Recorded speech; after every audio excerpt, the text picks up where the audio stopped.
You're listening to Dodge Movie Podcast. Your hosts are Christi and Mike Dodge, the founders of Dodge Media Productions.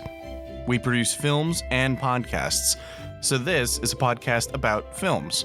Join them as they share their passion for filmmaking. Welcome back, everybody, to the Dodge Movie Podcast. This is episode 63, where we are going to talk about the 1992 film The Player, written by Michael Tolkin and directed by Robert Altman. This one had another one of our films that had a huge cast: Tim Robbins, Greta Scacchi, Fred Ward, Whoopi Goldberg, Peter Gallagher, Brian James, Cynthia Stevenson, Vincent D'Onofrio, Sidney Pollack, Dean Stockwell, Lyle Lovett, Jeremy Piven, and a bunch of other uncredited, or maybe not uncredited, they are in the credits, but just I had no room in my little notes for everybody who was in this film. So into the film with the credits, it's a huge cast. It's quite large. So this one is kind of, when anybody talks about a film about Hollywood, this one is brought up, I would say. So if you haven't seen it, it's kind of an iconic film. It's a film about a studio executive that is being sent death threats by a writer whose script he rejected.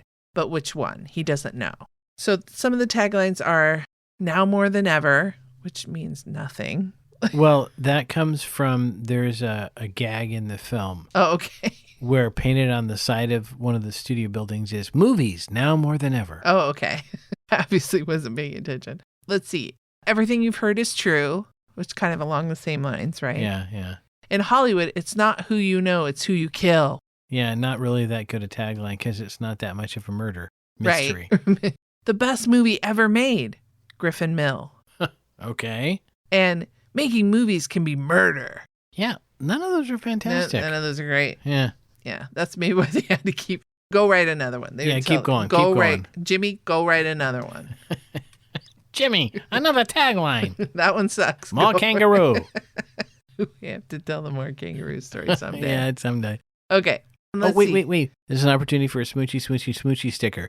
If you write in and tell us where the more kangaroo line comes from, we will give you a sticker. Another sticker? Yeah. We're handing them out like candy. Well, that's a tough ask. I will fall out of my chair if somebody can tell me where that comes from. Okay, Mike, what's our pickup line for this film?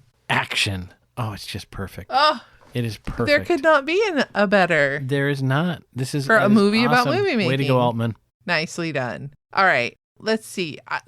We have to talk about this opening sequence. Yes, and in fact, I thought it would be hilarious if we could figure out some way to have an 8-minute tracking shot in our opening to our podcast, but it didn't make any sense. No, I will put in the show notes the YouTube link to this opening sequence. And one of my favorite pieces of trivia is they rehearsed the day before, but they shot 15 takes on the day they filmed this, and take 10 was the one they used.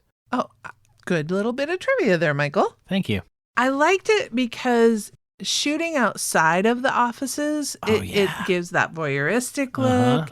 And it shows us all of those bungalows that they have on the studio lot, and they're seen in some movies. Like I loved them in, what's the Mr. Banks? Saving Mr. Banks? The Tom Hanks, Disney, Mary Poppins. Saving Mr. Banks, I think. They have some great shots of those little bungalows that are on studio lots that everybody uses who are working on the film. So I love that. And so you just go from one to the other and you just hear the ridiculousness. I loved it how there were so many.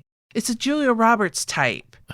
It's Out of Africa meets Pretty Woman. Oh, I loved the line, "It's Out of Africa meets Pretty Woman," because everyone, including myself, describes films as film A meets film B. Yes. So it's perfect. Yes. And if you notice, one of the things that I loved about this setup here is in under 2 minutes, he's hearing a different pitch. Yeah. He hears 3 separate pitches in under 8 minutes. Yeah.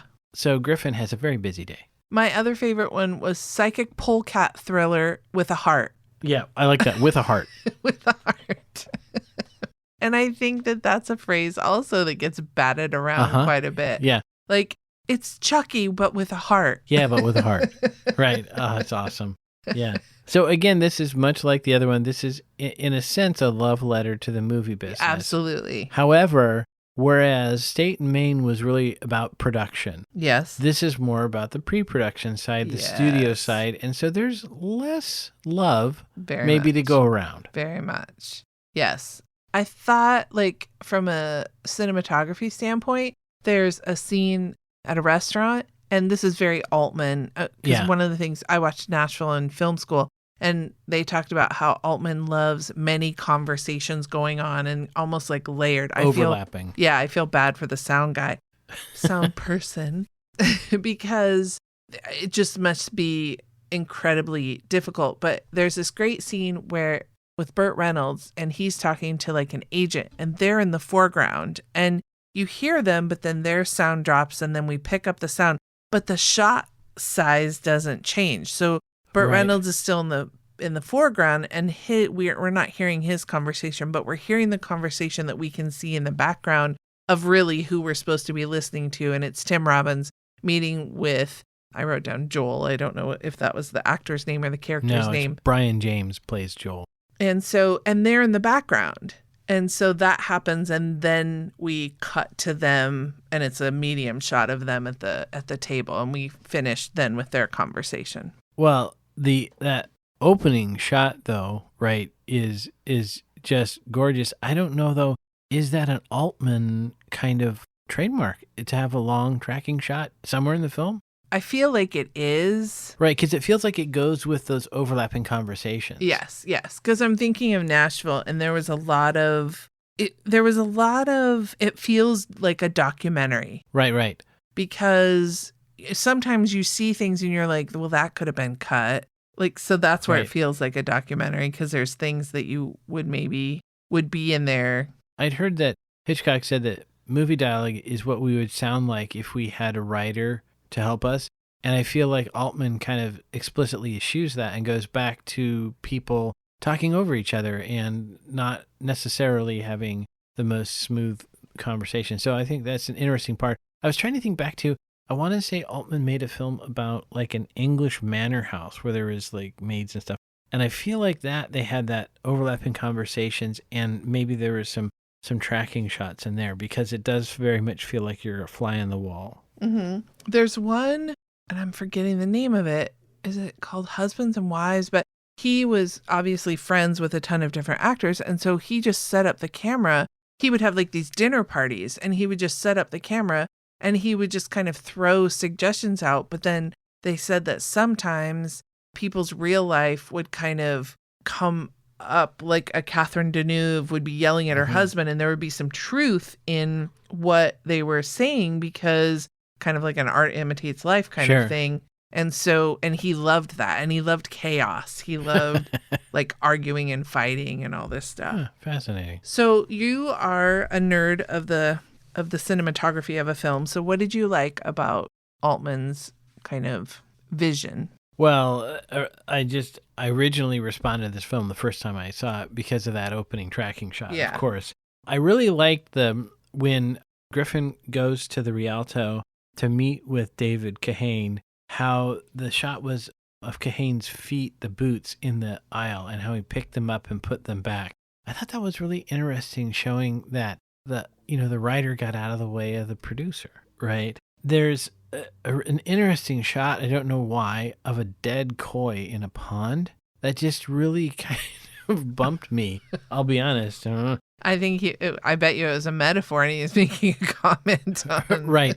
And there were a couple different tracking shots. I wouldn't mind stealing this idea, and I'm not saying that this film invented it, but basically the tracking shot follows a character and then stops, and where it stops, it lands on some other thing. So like it tracks Lyle Lovett's detective and then lands on a photo of Hitchcock on the wall. Oh yeah, I remember that. And one just little interesting movie thing is near the end of the film, when Griffin Mills is in like the desert with the painter woman. It's a candlelight dinner, and I couldn't help but notice that even though the candles are between them and the light was golden candlelight, it was coming from Tim Robbins' right. He was really well lit. It looked gorgeous. It just didn't make a damn bit of sense. Yeah. But that was a case where I don't know many people would have caught and questioned that. So I believe I read in the trivia that Altman had to raise the funds himself for this film. And a lot of the stars who showed up did it for free because they just wanted to work with him. I believe that, yes, that's true, that he was offered a studio would fully fund it only if they cast a big name. And that's one of the great things that I loved about this was the no stars, just talent kind of thing. And then we see throughout the film that original vision gets corrupted in every film. Right. And you were mentioning, you told me that Bruce Willis, ironically, who has been in the news lately. Yes, Bruce. Bruce Willis was supposed to be the lead, but Altman wanted Tim Robbins. And then it's kind of fun because then Bruce Willis comes in at the end with Julia Roberts. I don't know if it was Bruce Willis himself, but it was a person like that, a giant big name. My bad. Well, or am I misremembering? I'm not sure. Maybe Bruce could tell us, or Robert or Tim. Oh, I liked the shot when he is kind of pretty much stalking the the woman the lady who's painting, and there's a shot where his reflection, because he's standing just outside her house. Right. And so you can see both of them at the same time because you're seeing his reflection and then you're seeing her inside the house. Uh-huh. I thought that was a cool way cool. Yeah. Nice to show both of them. Right. And then under my writing tab, I have that I know agents are evil, but I don't think they actually have the stamina to kill somebody barehanded and leave them in a puddle. Right. It's interesting because from my perspective, the average person who, if you killed somebody in a crime of passion, would immediately feel remorse. And he didn't even check for a pulse or anything. It was kind of, and maybe that's the point, is he's saying that studio people are heartless. Right. Or even like running to his car, calling 911, and then leaving the scene, maybe. Right. It was very interesting, but I think that maybe is Altman's ultimate message. Yeah. Or the screenwriter who wrote the novel, basically, is that the studio executives are heartless creatures. Yeah. I think that, yeah. There's a line, though, where Griffin says, "I was an asshole. It comes with a job." Yeah. Producers and studio execs aren't in high regard. But the character of Bonnie, played by Cynthia Stevenson, yes, she gets done dirty by Griffin. And if we continue that to its natural conclusion, wouldn't she stab him? Yes. Or something? Like, I mean, he really did her wrong. Yes, he did. What else did you like about this film? Well, one thing that I liked about the film was this recurring bit where everybody is in Hollywood. So we even see it at the very, very beginning. Walter Stuckle, I think is his character name, played by Fred Ward, great actor. He's the head of security. And we first hear him talking about how great it is that there are these long tracking shots in these great films, right? They open a long tracking shot, and I love how meta that is, but how everybody that they encounter pretty much is all involved in the film industry. And at one point he says at a lunch, he's like, "Hey, let's not talk about the movie business. We're all educated people. Let's talk about something else." There's a pause when they can't think of anything, and they all laugh. Yeah, right? And then they just start talking about the movie. And then he sees John Cusack, and that whole smarmy, like, "Hey, are you going to be, in Vail this year?" "No, I'll be at Steamboat," and just that whole kind of the whole thing. I enjoyed again that skewering kind of that, and then watching the film that's pitched by a character actor. I wish I could remember his name. He's an English fellow, and he works with Altman, and then. I think, is it Dean Stockton who plays the guy who's trying to pitch it? And it starts out, right, as this one thing. And then over the course of the film, it gets morphed into a blockbuster that bears very little resemblance to the movie that's pitched. And again, this is all throughout the film. You can see this slow mutation, which is, I think, exactly what would happen in the studio system. Yeah. Yeah, it's pretty crazy. Under costuming, Bonnie's high heel shoe breaks, and it made me realize that this is such a trope in movies and storytelling that when somebody is having a bad time of it, specifically a woman, right, her heel will break. And it's like, if she can't be kicked enough, then this happens. Doesn't she have to be crying at the moment that it breaks? Almost always. Yeah. Almost always. Okay. She's late. She's disheveled, so she's already a little bit disheveled. Yeah, her makeup is running, but her hair. And maybe she's carrying a bunch of things. Oh, absolutely. Which then once her heel breaks, then everything falls. I'm not a huge wearer of high heels. Neither am I. But heels of women's shoes break far less than is depicted in film. So did they have to have the thing at the end that says these Jimmy Choos were specially modified to fail? Right. Yeah. If they have a red sole, they have to do a disclaimer that these Louboutins were altered to be defective. They did not come defective. Exactly. Right. Exactly. But it just, when it happened, I went, all right, I'm done. I don't want any more heels breaking. I'm going to agree with you on there. It's been played out. I love seltzer humor, but I think heel humor can go away. I'm done. But tip of the cap to the costume department, because I love her purple power suit. Yes, with those broad shoulders. You love a shoulder pad. Oh, 80 shoulder pads. They work. She did look nice. It was a nice suit. It was. It was a great color. Good cut. Yep. Tip of the cap. Yeah, I liked her character a lot. I was rooting for her. Yeah, that's always makes me sad at the end of the film because she doesn't end up doing as well as we want. Right. As the audience. We're rooting for her. Exactly. All right. Anything else you want to mention? In the costume department, one of my highlights was at an industry event. They have a bunch of real life people playing themselves, including Gary Busey with a mullet. Okay, that I don't remember that. In my mind's eye, I only see Gary Busey either when he was playing the 50s rock guy or in Lethal Weapon. That's it. Those are and Point Break. But, those two eras. I don't remember him in the mullet era. Yeah. There are a lot of stars in this. I started to say you could play a drinking game, but it would probably be very, very dangerous. And I believe in the trivia, it mentioned that at times when watching this film, you don't know if it's a Burt Reynolds cameo where he's being Burt Reynolds, or is he portraying, Luke James, Exactly. Supposedly Altman didn't give any of the cameo people any background. And so Burt Reynolds reacting to Griffin Mill as if he's an asshole is just the way Burt reacted to production people. Yeah, to studio executives. That tracks. Yeah, right? Was there any head trauma in this film? Well, I think it has to count as head trauma when Griffin kills David Kahane. I don't know how much he actually slams his head or chokes him. It's kind of a combination. There is an up and down motion, though. Right. So I'm going to, that counts as head trauma. It. Yes, yeah. Yes. Because there is somebody who dies, so. Yes. And a smooch. Smoochy. From the Smoochies department, I have Bonnie and Griffin in his office at 15 minutes 16.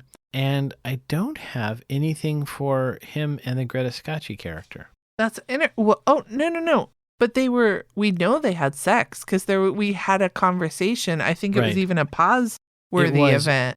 But I argue I didn't see kissing in there. It was more like combat than kissing to me. Like it was a weird scene. We had a whole conversation about it. Yeah.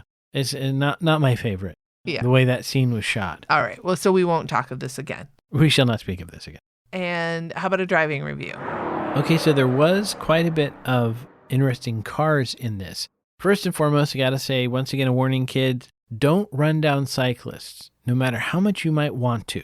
But in that opening tracking shot, Jimmy, the assistant, gets run over. Oops. Now, he survives, but don't do it. It's interesting that they really communicate who the characters are by their cars. So Jeremy Piven's character drives a Camaro. Griffin drives a Range Rover, not a Land Rover. And that means something. That's the more pretentious version. The super pretentious screenwriter drives a Saab 9000. Again, totally on brand for the guy who brings a briefcase to see a film. And Lyle Lovett's detective character drives a Dodge Diplomat, which I think a 15-year-old American-made sedan would be perfect for that. But what I couldn't actually track is whether Larry Levy, who is played by Peter Gallagher, whether he gets a car upgrade. I didn't pay close enough attention, but he drives a very, very nice two-door convertible Mercedes.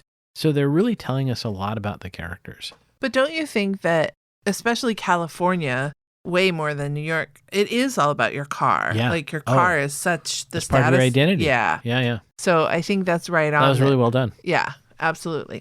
Shall we go to the numbers? Let's go to the numbers. Okay. I'm going to start off by saying that we watched this one on HBO Max. It's free right now. So I love to find movies that if you subscribe to that service, you can watch that one for free. The budget for this film was $8 million and it made back its money domestically by making just under $22 million, and then worldwide it made $28 million. So this one netted $20 million. So that's a pretty good job, Mr. Altman. I'd take it. Yep.